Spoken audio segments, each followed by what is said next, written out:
Joanne is here to tell us about rethinking media, a fond farewell to new media's old ways. So please join me in welcoming Joanne to the stage.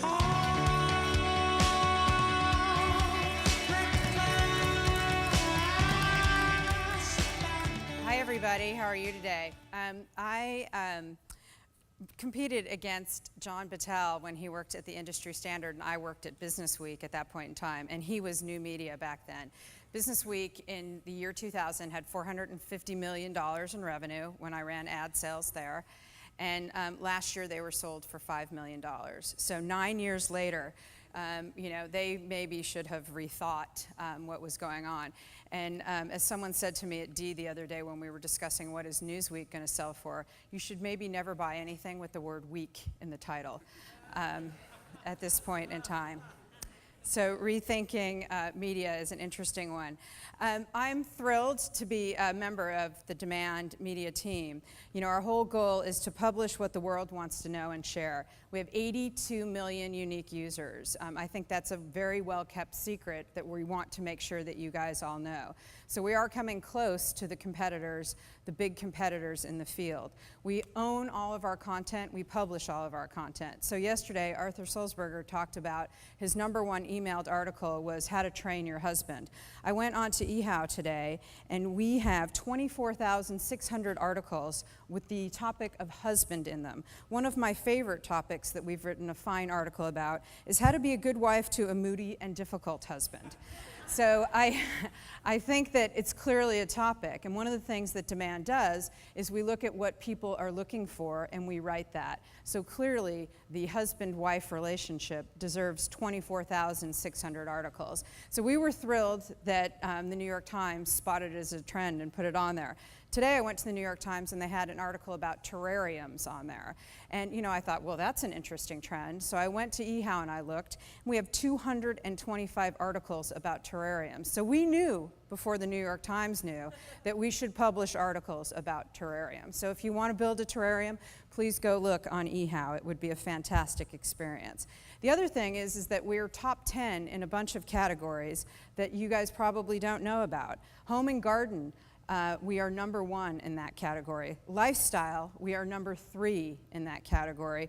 And in health, with Livestrong and eHow Health, we are #5. And our goal is to grow in all of those. So let's just take a look at what has been going on in the world that I've given you some of my personal experiences. I worked at Yahoo and MSN for a long time, and every day I would beg for a piece of what was considered the well-defined pie of the home page. You would beg for a headline. If you were an aggregate partner of them and you provided them with content, you begged for a headline. You begged to get that spike of traffic.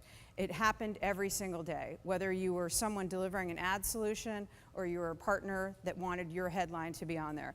Every partner that I've ever talked to, and I had hundreds of them at both places, would beg for a headline because that would make the difference. They would write sensational headlines and they would do that, and you would hope that you would hit the mother lode and the fire hose. We don't do that at Demand Media. I don't have to beg every single day because all of the things that have happened in the world make it very different. What is your front door? How do you get through to the web? How do you put your content where it's supposed to be? We think it's all about intention. This is a little nod to John Battelle's book and the database of intention. We think that we have figured out some really great ways to actually move beyond just the awareness funnel of front pages and move in actually to intenders. So when you're searching for an article on a terrarium or a happy marriage, you actually get what you're looking for. We've written over 1.5 million articles that we own that sit in many different sites that actually cover what you're intending to look for.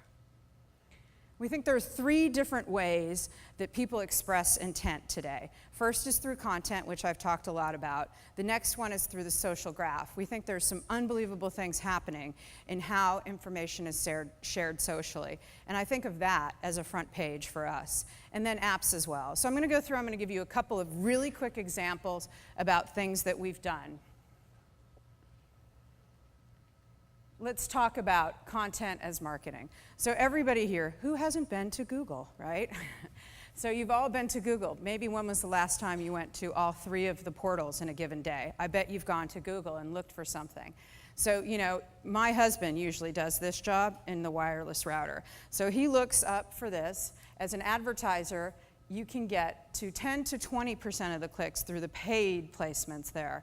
What you really want to do is have your results be in the natural results, where 80 to 90% of the clicks and traffic come from. We think this is the best click, and you'll see there's an eHow article placed there. So if you're an advertiser and if you're HP, when the consumer goes through to that page, you actually want your ad placed there. So we believe that we have a great solution not only for consumers, which is so important, but actually for the advertisers as well. We haven't really gone out there and talked to all of you about this, but we're really excited in the next couple of weeks to come and visit most of you and talk to you about how to get to the right place where your content is and where your intenders are. Do you want to be at the search or the answer? We think you should be at both, and we think that demand and Google would be a great combination to do that. So, one of the things that we always fought about at Business Week was how much newsstand distribution do you have? Most of it was wasted and very expensive. We think the newsstand of today is really Google and Facebook and all of the other search engines and all of the other social tools going on there. So how do we go about putting things into there, and how do we go social? So here's an example of what we did. We have a site called Cracked, which used to be a magazine, which is now really a website. It didn't have week in the name, so we bought it. So I just wanted to show you one piece of content, 6 adorable cat behaviors with shockingly evil explanations. So, there's a bunch of details on here, but the key point that you want to take away from this is that we drove 1.5 million views of this one piece of content over a 2-week period, and we had 305,000 social interactions. So you can do the math on there. There's about 5 more page views and views per social interaction. That is our new front door, so we're very excited about it. Our goal with Cracked is to be the #1 viral content distributor on a daily basis, and we've done it quite a few times. So if you have a very refined sense of humor, you'll enjoy Cracked. It's one of the best humor sites out there, and really competing in the top 5 or 6 of humor sites. We did a great program for Procter & Gamble on Old Spice, and it was just to really make sure that we put it out there through the social graph. So we had 800,000 views by using the social graph to get to it and using a very different distribution model. So they were pleased with it. We considered it to be a success. Usually you can't share these numbers, but you can go and see how many people viewed this, and you can actually follow the social graph. It's the thing I love about it is now the newsstand is transparent. It used to be an ABC statement, it used to be audits, it used to be, game the system with where your magazine circulation was. We can't do that anymore. You know where our traffic comes from, and you know how we get it. Apps, we think apps are really also a huge way to get content out there. If you look at Livestrong, which is our partnership with Lance Armstrong, which is a health and fitness site, #5 in the category, we have built some of the greatest apps. We have something called Daily Plate. We've had 1 million downloads of this on smartphones, and you get to keep track of your calories on this. We have about 200,000 recipes to explore and 1,000 recipes that go into it every day. So if I had a bagel and cream cheese this morning, I could put it in there and I could tell you how many calories and what the nutritional value is on it. So it's a highly used app. 30% of the origination of this actually, the tracking originates from people's devices. So it's really important that we build great apps. If you're a golfer, we've got a Golf Link app. We have all sorts of different apps. BMI calculator. For the happy husbands, we have an ovulation calculator, just for anybody that's interested in that.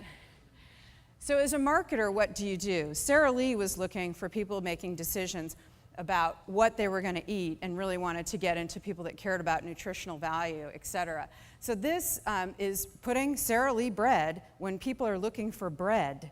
in their app and bread calorie counting. How great is that? I mean, that is the ultimate point of intention. What are you going to eat? How many calories? Does it really consider what you're doing? And Sara Lee is right at that point of intention. So we want to just make sure that you understand that demand is all about intention, that we're all about how do you think about the front door, how do you think about getting to consumers, and how do you think about it as marketers. We have about 7,800 freelance writers that write for us every single day. We have a community of over 700 copy editors and fact checkers that help us publish this content every day. Yesterday, we announced the Talent and Expert Network. So as you think about what cable television did for the people like Emeril, we want to do that for all the experts out there. From the dog walker to the fantastic chef to the home decorator to the hairdresser, they now can come to Demand and really build their businesses. We believe that everybody should be able to publish on a topic that they're an expert on if they're qualified and they want to come through the Demand platform and use our tools. We pay these writers every week. We pay them on Tuesday and Fridays. They'll tell you that other people string along their payments for a long time. They love working with us and for us. And they feel like we have taught them a lot about how to publish on the web. And we're looking really forward to taking in all of the experts into this network. And we've got 10 exciting ones that we're going to put out there. And we think they'll make some great branded advertising solutions. So I just wanted to make sure that you guys understood how we're thinking about intention. And that's the Demand Media story.